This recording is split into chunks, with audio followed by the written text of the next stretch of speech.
Hello, everybody. Welcome. I'm Jessica Abernathy, and with me today is Trisha Montgomery, and you're listening to Pets Are Family. Welcome. Hey, Trisha. How's it going today?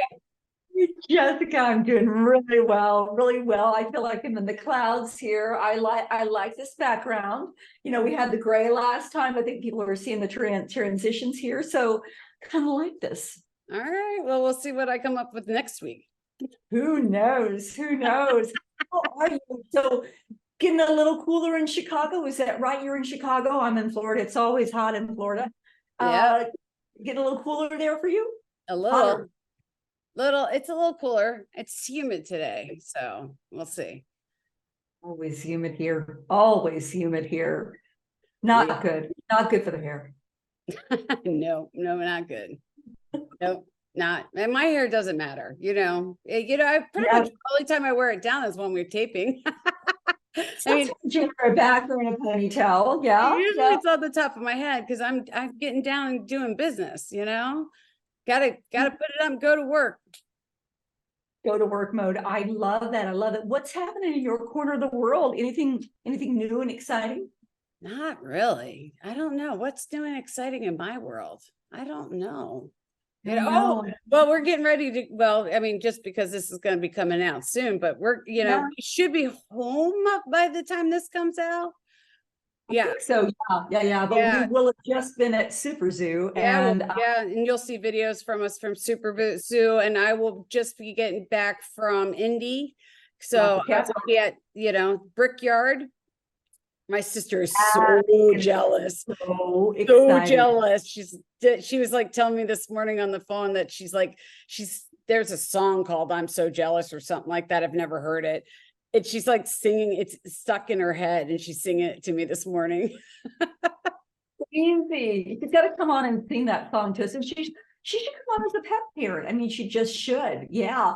So you get to go to that. That's at Rock the Cat Box at Indy Speedway and in Brickyard. So that's gonna be next. That's gonna be for us. It'll be over by the time this comes out. So, but yeah. And then we're at Super Zoo. We're going to be walking around Super Zoo. We've got some amazing people at Super Zoo that we're with, and there's just a lot of great stuff happening here. And we are so excited because we've got some great guests coming up. I think we've got the doggy doula coming up soon. We also have, just a lot of fun stuff for you guys as pet parents out there. And we want to hear from you guys too. So anyway, but today we have Ed Navarro, and he's going to be talking about pet insurance. And what I found remarkable, and I think we know this, but less than 5% of the pet population and pet parenting population is insured. And that's a heck of a lot considering 68% of all, we all own a pet, one or more pets. Pretty much. And the amount of money and the decisions that we face if something happens to that pet, and, if we can't afford it, what happens, and, how, and really what they're doing to help educate pet parents. I love that. So let's bring him on. Ed Navarro, the president of Pet Premium. Let's go. Hello, Ed Navarro at Pet Premium. How are you? We're talking to the big guy, the kahuna, the chief tomato, big dog at Pet Premium, Ed Navarro. How are you, Ed? I'm great. How are you guys doing? We're doing good. Can't complain today. At least it's cooling off. At least for me, it's cooling off. But I'm always cold. I took my sweater off for you. Well, wow! Awesome to be here with you and get a chance to share what Pet Premium's all about and what we do and why we do it. I'm very excited to spend a bit of time with you guys. We are as well, Ed. And I tell you what, I think I met you months ago and we continued conversations, and I was so intrigued by Pet Premium simply by you're doing things really in a different way at Pet Premium, that you're talking about pet insurance in a way that really complements the pet parent and the pet itself. And you're looking at the broad market of all insurance companies. First of all, Ed, How, I mean, you're the president. How did this come to be? How did you come up with the company? And let's talk a little bit about that. Yeah, so back in 2019 and 2020, we had an idea that pet insurance was just not at the level that it needed to be, and I'll explain why I think that's important in a minute. Mm-hmm. So we came together as a group and we said, what can we do to change the dynamic, change the face of pet insurance, Right. and really get more pets insured? I mean, that's our main focus. We want to get more pets insured. The reason that's important to us and should be important to pet parents is that, you know, all of us know vets, all of us have relationships with vets, veterinarian groups, and every veterinarian that you talk to will say they have either encountered a point in their practice, or they know of people who have, or they know it's coming the day when a pet parent brings the pet in and there's an illness, a sickness, a disease, and they don't have the wherewithal to pay for the medical treatment that's necessary. Yeah. And all of us who love our pets and adore pets and are focused in this pet environment, we know that's a gut-wrenching, heart-wrenching scenario that should never take place, because if you have a simple pet insurance policy, that conversation would never have to take place. And every veterinarian will tell you it is the most difficult conversation to have, because not only for the pet parent, but for the veterinarian who has to put the pet down when he knows or she knows that there is definitely treatment. It's just so cost prohibitive that they can't afford to do it, and the pet parent can't afford to do it. And the ultimate suffering individual is the pet, and then the pet parent and the veterinarian. So all the constituents involved are suffering through this conversation.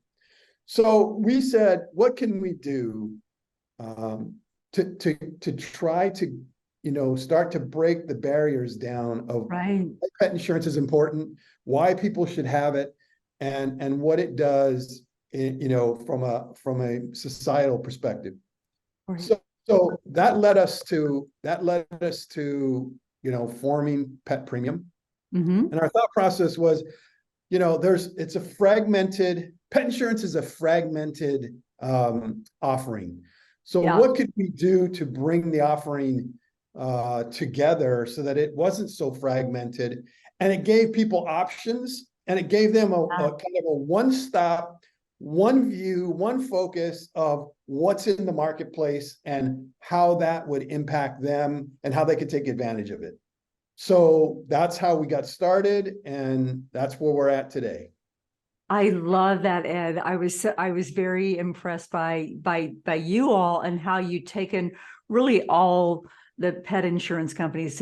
I think there's a couple that are not on there, but most of them, and you put them all on one place so that the pet owner can select themselves. But also, I think importantly, what I want to talk about is it less than 5% of pet parents and pets are insured? And thinking of all the companies and veterinarians and pet owners and pet people, all of this audience, that less than 5% are insured. And I'm amazed by that statistic. Yeah, and Tricia, you're so spot on. There are, in today's marketplace, there's less than 5% of the pets are insured. You know, 68 to 72%, depends on what statistics you're looking at. 68 to 72% of the population of America today has a pet. Households have pets. That's so true. You gotta wonder what is going on here, that people are purchasing pets. They're bringing them into their home. They're part of their family. But yet they don't see the importance or the need for pet insurance. So we've done a lot of surveys. We've done focus groups. We've talked to people, and there's a couple of, I'd say there's some real interesting reasons why people, don't buy pet insurance. We'll start off with the first one. Let's put that right on the table. The elephant in the room is price. Everyone's worried it's too expensive. I can't afford $30, $40, $50 a month for pet insurance. And I'll roll the dice. And if there's a catastrophe, a major illness or sickness or disease or broken bone or ingested sock, I'll have the money to pay for it. But if you look at in today's society, you look at statistically, most people are $750 away from a financial catastrophe in their household. Especially now with where we are within the economy. High inflation, the economy where it's at. It's just so crazy. Yeah. So crazy, so important that people have pet insurance. So the first one is cost. Ed. I got to tell you a story about the sock. I just got it. I got it. Sure. It's so not related, but totally related, but not related. Okay. So, and it's insurance, but it has nothing to do with dog insurance. But I got to tell you this story. Okay. Because it makes me laugh every time you talk about a dog eating a sock, because it's so funny. So I have been having some issues, a lot of issues actually, but I've been having blockages myself. And the doctor came I was in the ER. I'm eating socks. Listen to this. So I'm high on morphine, high as a kite on morphine, because I was in so much pain. And the ER doctor comes in and he goes, well, ma'am, he goes, you have a blockage. Okay. I'm high as a kite. I mean, high as a kite. Right. And I looked at him, I tilt my head like a puppy and I go, I haven't eaten a sock. And he tilts his head that way. He goes, I love it. He goes, you eat socks? And I'm like, how does a human get a blockage? I'm like, I don't eat socks. I mean, I'm like having an argument with him about eating socks because I have blockages with socks. I was like, and he just kept looking at me. He goes, why would you eat a sock? I'm like, how does a human get a blockage? I I could not understand how I had a blockage. And he's like, why are you eating socks? It was like a 5-minute argument about socks. I just had to tell you that. Oh, it's great. Yeah. It's great. I love it. I think that's a great segue though into humans and pets are family. Would you not insure your child? Would you not insure yourself? And that cost from a family member, how important that is, even if he eats socks as a human or not. I was like, mine cost 50 grand, his would cost 5,000. You know what I mean? It's 10% less. That's it. You know what I mean? It's the same price, I just didn't ingest the sock. That's the only difference. I didn't eat the sock. Exactly. Go ahead, Ed. I mean, I think you're right. And Jessica, that's the kind of story that we can relate to as humans, right? Yeah. We can relate to that.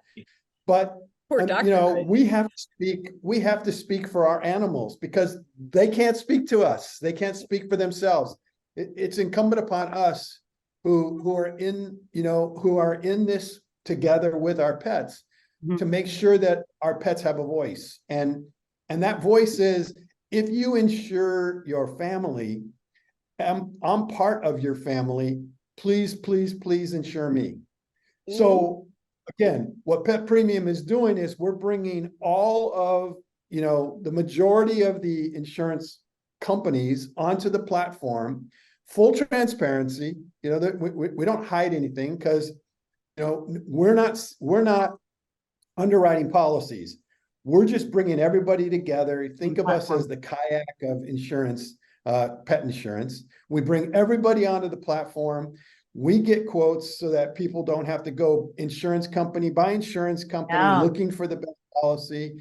And then we just offer them up on the platform and people can read through what's covered, what's not covered. They can look at the pricing. They can look at the different options and they can make an informed decision about which policy is best for them, for their budget, and for their pet who's part of their family. And Right. so that's why it's important to do it the way we do it, I think. And we're getting great response in the marketplace. People love the transparency. People love the opportunity to shop it from their own home without having to speak to a lot of people and get a sales pitch. Right. This is about, you go onto the platform, you figure out what works for you. If you have questions, we have chat boxes you can refer to. We can help you through the process, but it's really an informed decision that you make on behalf of your pet, because again, your pet has no voice. So you become the voice for the pet. Yeah, my sister has a large breed dog, a very, very large breed dog. And when she got it, you know what I mean? Because she took years to decide to get this dog. And I was like, you need a pet insurance. And I was like, you have to. And she's like, and I'm like, no. I'm like, you have to. And within, I was like, this is not an option. And so she's like, all right, do you think really? And 11 months old towards ACL, 11 months towards ACL, 14 or 24 months old toward the other ACL. And I was like, and she's like, thank you. And I'm like, yep. I mean, because, and then she's 6 now, you know what I mean? And now she's got hip dysplasia. I'm like, it paid for itself. You know what I mean? Right. You know, I don't think people think about that though. I think pet parents are short-sighted. I think it's the right here, the right now. I want to talk about education of pet parents for insurance. I mean, there's so many, we talked about the barriers, Ed, but from a standpoint of, how can we better educate pet parents to make, do you do a comparison of humans?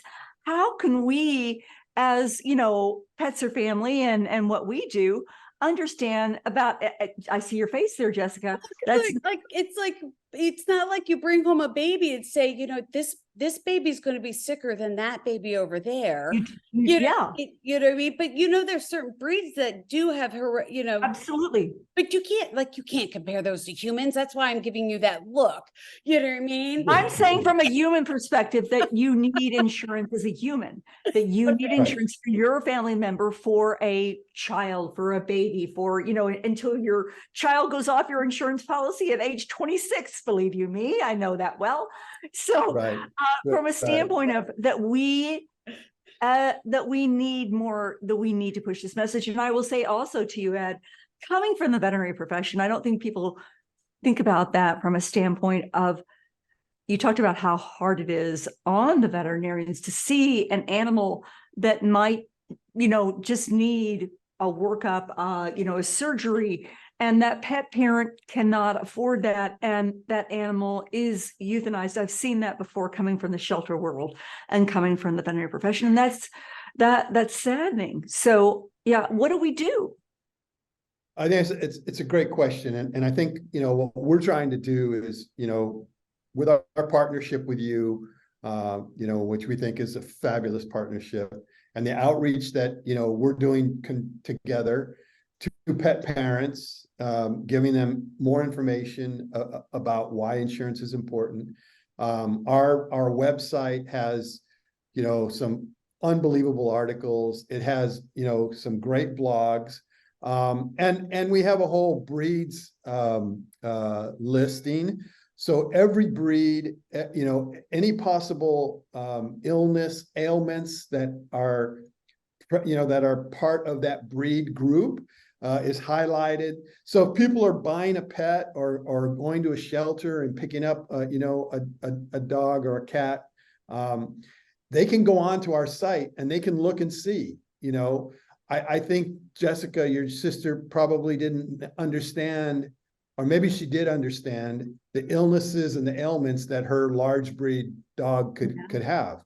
And so what we want to do is we want to try to educate people prior to them getting their new pet, and make sure they know what's going to happen, what comes along with owning a pet. What are the potential pitfalls? What should you be aware of? What should you should be looking forward to have happen or could happen?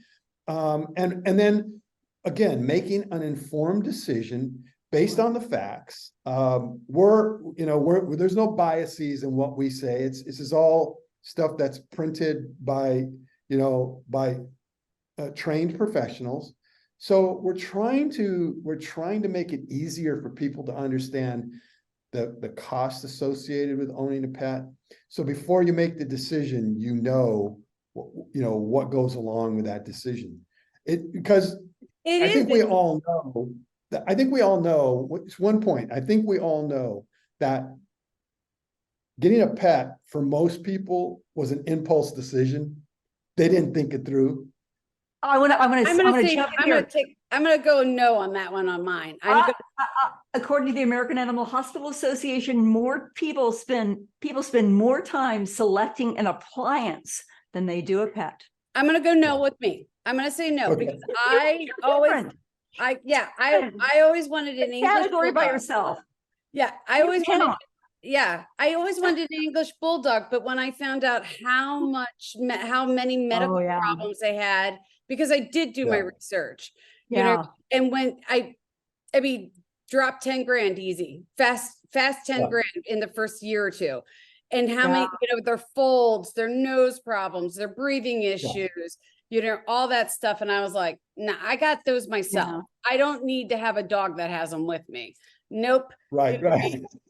So what do? I get a Shih Tzu. And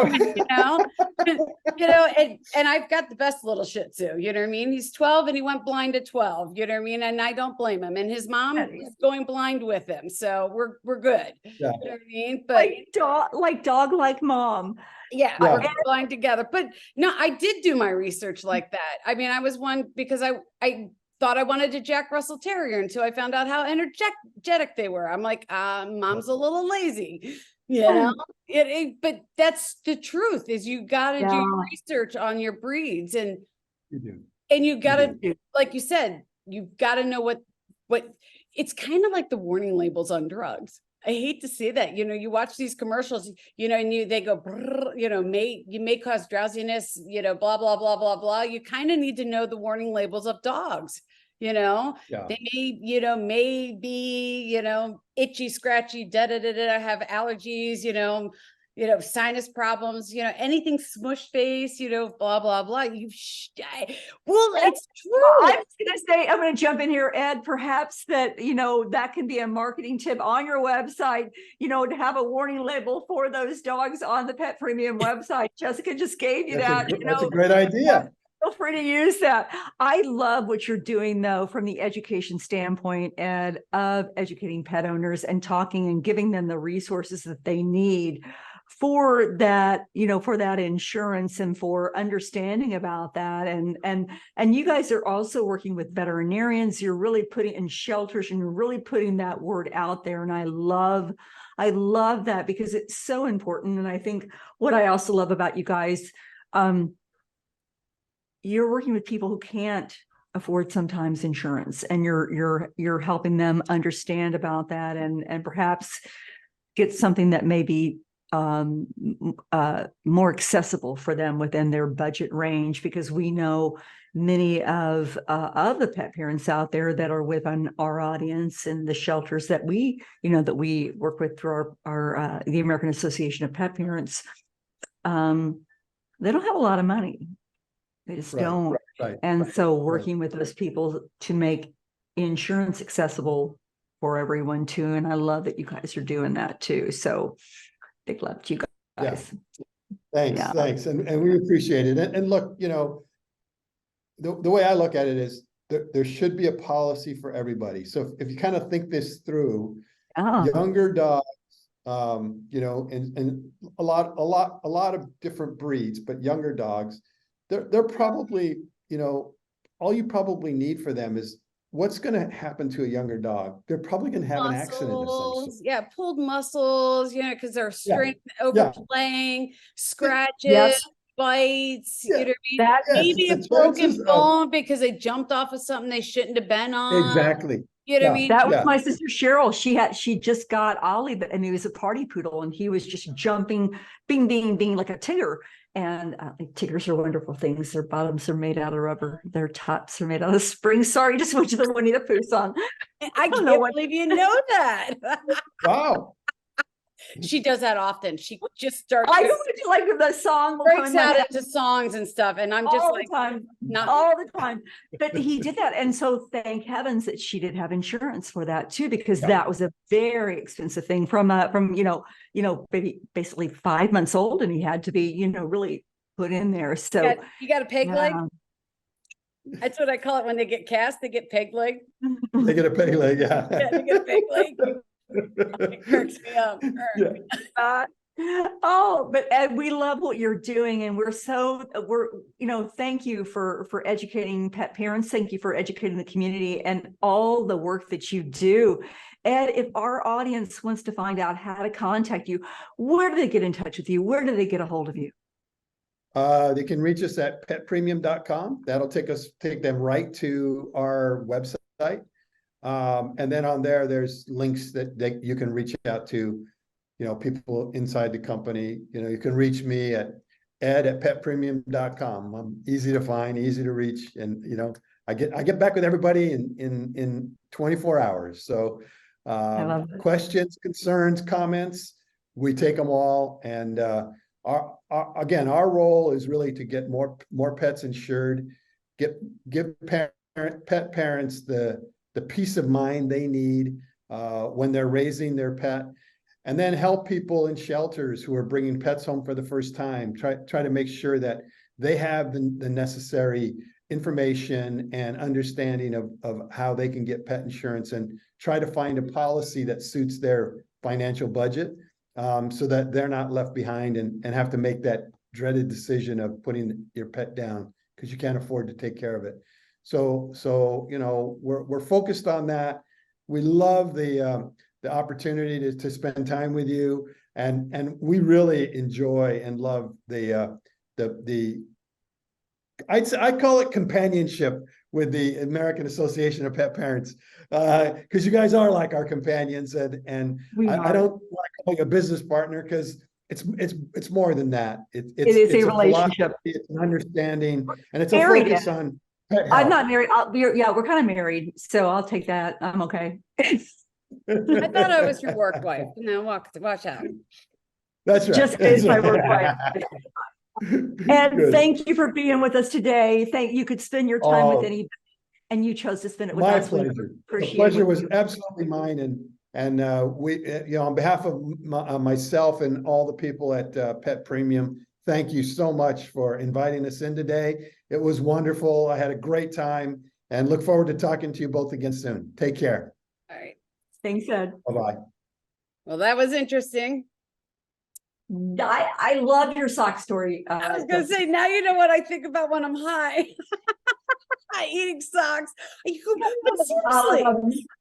Medical thing going on here, a little bit of like, Okay, what would you think? I mean, seriously, I'm in the hospital. My stomach hurts. I thought it was my gallbladder because I was convinced, because during the pandemic, I went into the hospital. They told me it was my gallbladder was going, and they told me it wasn't an emergency because it wasn't going to rupture.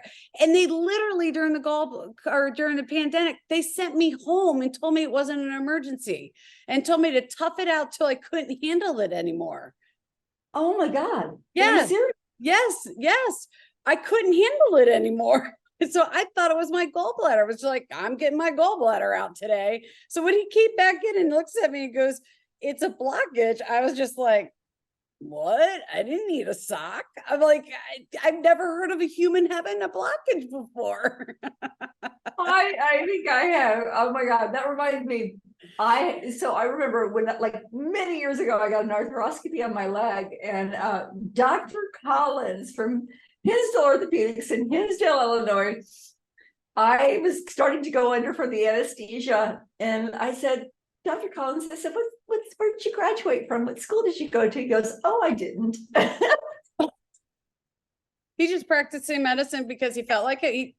And then years later, his son Brian was friends with my son Jonathan, And I said to him, I go, Dr. Collins, do you remember what you said to me? And he goes, no, he goes, oh, he goes, I was probably just, have it anyway. I'm like, that was the last thing I heard before going, Before going out. It's like, I would have been like, we won. Go to school. But anyway, going back to Ed, I love him. We think about the things that can happen. You talked about dog breeds, you talked about your sister, and all those things that we just don't take into consideration, which we need to, and we have to do that. And how do we get it across to the pet parents that they need to think about insurance? And I love how, it's healthy. It's keeping your pets healthy for a long time. Yeah, totally. Yeah. But Jessica, it was great spending time with you today. It was you also. I know. We got a lot of fun things coming up here, guys. We're going to be tired soon, but very tired soon. Go for it. No, I was going to say we're on Apple, we're on Spotify, we're on Google Play, we're on YouTube, we're everywhere you want to be. And if you just guys want a picture of us, you want to hang out with us, email us, Trisha, Jessica, Pets or Family. We love guys, and giving a shout out, we sent some information to our friends Alicia and Stephanie. Love to have you on here if you're listening. My trashy divorce. Yes. I want to talk to those ladies. We want you on the air with us. So come on and have a lovely conversation with you guys. So anyway, guys, again, I say it every time. Go ahead, Jessica. I was going to say we should make a notion, but it's going to be gone. I keep forgetting this is going to air afterwards because we're going to take the 2 weeks off for Super Zoo because we're going to be out.